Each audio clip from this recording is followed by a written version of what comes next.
এবারে জয়ের মার্জিন অনেক বাড়বে, কাকিনাড়ায় কলস যাত্রা পা মিলিয়ে বললেন পবন কুমার সিং।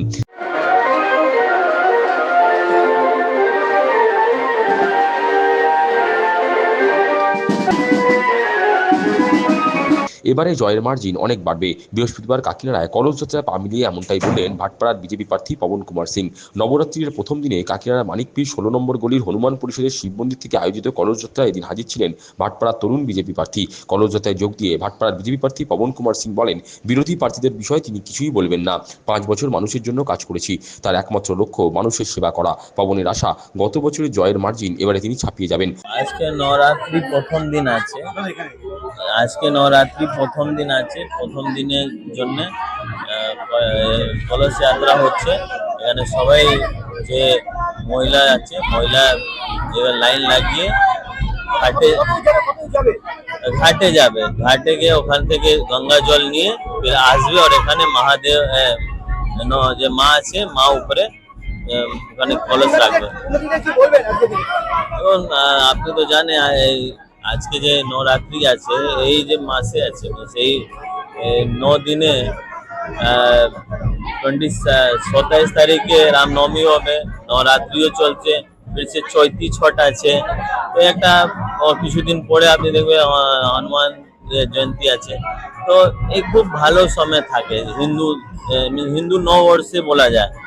তো হিন্দু জন্য, সনাতন ধর্ম জন্য একটা খুব ভালো দিন থাকে। তো সবাই দেখবে হিন্দু নিজের বাড়ির মধ্যে 9 দিনে পুজো করবে, পুরো মহিলা সব ফাস্টিং রাখে, খাওয়া দাওয়া খুব একটা সামান্যভাবে খাওয়া দাওয়া রাখে, যে ফাস্টিং এর মধ্যে থাকে।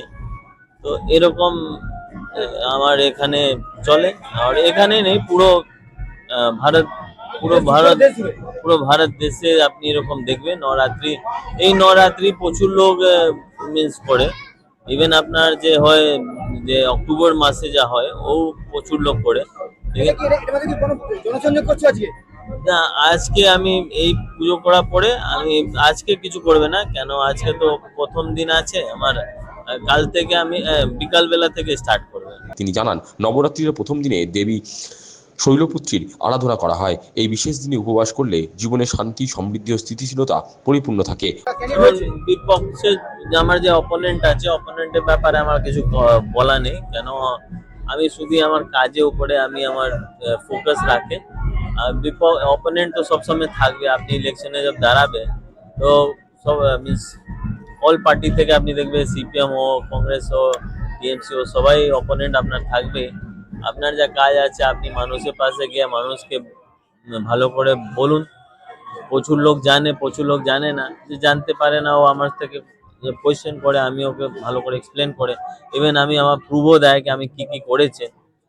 তো মানুষ দেখে, কেন সবার যে সময় দরকার হবে ওই সময় দেখবে বিধায়ক পাশে আসবে, এর দরকার না থাকে ও আসেই না। তো প্রচুর লোক এরকম আছে কি ভাবে কি বিধায়ক জি কাজ করেছে কি করেছে না। তো কাজে আপনার যা 5 বছরে আপনি কি কি কাজ করেছে, কাজে আমার সব প্রুফ থাকে আমার পাশে। আমি নিজে প্রুফকে আমি রাখে, কেন জানে কখনো না কখনো, কেন আমি মিডিয়ার মধ্যে সোশ্যাল মিডিয়ার মধ্যে খুব কম দেখায়। আমি শুধু লোক আমার থেকে জিজ্ঞেস করে তবেই আমি দেখাই কি আমি কি কি কাজ করেছি। এখন নিশ্চয়ই বলবে, কেন এবার যে ইলেকশন আসছে, ইলেকশন এবার অন্যভাবে হচ্ছে। যা ইলেকশন কমিশন আছে, আপনি দেখবেন প্রথম দিন থেকে পুরো স্ট্রিক্ট আছে, পুরো সিস্টেমকে চেঞ্জ করে দিচ্ছে। কেন ইলেকশন কমিশনারও জানে এখানে কিরকম দুর্নীতি হয় ইলেকশন সময়, কাউন্টিং এর সময়, ভোটিং এর সময়। আর কিছু যে বিউরোক্রেটস আছে, আমি কিছু বিউরোক্রেটস, সবাই বিউরোক্রেটস তো খারাপ হয় না। কিছু বিউরোক্রেটস আছে যে সাংবিধানিক পদে বসে আছে, লেকিন সংবিধানকে নিয়ে মানছে না, ওই একটা দলকে হয়ে কাজ করে। এই ইলেকশন কমিশন ভালো করে কিছু না কিছু তো ইলেকশন কমিশনার পাশে কিছু না কিছু প্রুফ তো আছে, যার জন্য এইসব বড় বড় অফিসারকে চেঞ্জ করছে। নিশ্চয়ই বলবে। দেখুন, এবার মানুষ তো কিছু বলছে না, মানুষ প্রচুর সাইলেন্ট আছে। মানুষ নিজে ভোট গিয়ে দেখবে, আপনি নিজেই যা ইচ্ছা হবে ওখানে ভোট দেবে। উক্ত কলসযাত্রায় হাজির ছিলেন বিজেপির ব্যারাকপুর জেলার সম্পাদক সোহন প্রসাদ চৌধুরী, যুবনেতা গুড্ডু সিং, বিট্টু সিং, রীতা চক্রবর্তী প্রমুখ।